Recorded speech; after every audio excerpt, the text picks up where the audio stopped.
Today we're going to show you the DIY easy way to replace a Honda Key Fob battery. So all you're going to do is release the emergency key by sliding this little lever over, and that's going to release the emergency key.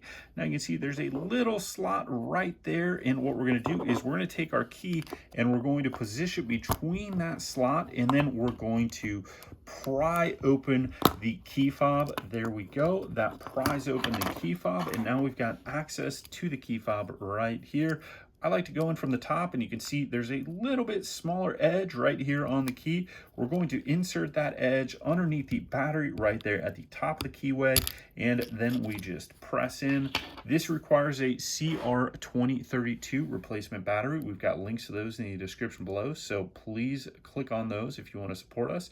And then all you're going to do is take your new CR2032 battery, you're going to slide that in place, and you're going to take your cover, you're going to put that back on, and then you're going to press that down, and now your Honda CR2032 battery has been replaced on your Honda Key Fob. So we're just going to slide our emergency key back in place here, and that is the DIY way and the easy way to replace your Honda Key Fob battery. Hope you enjoy.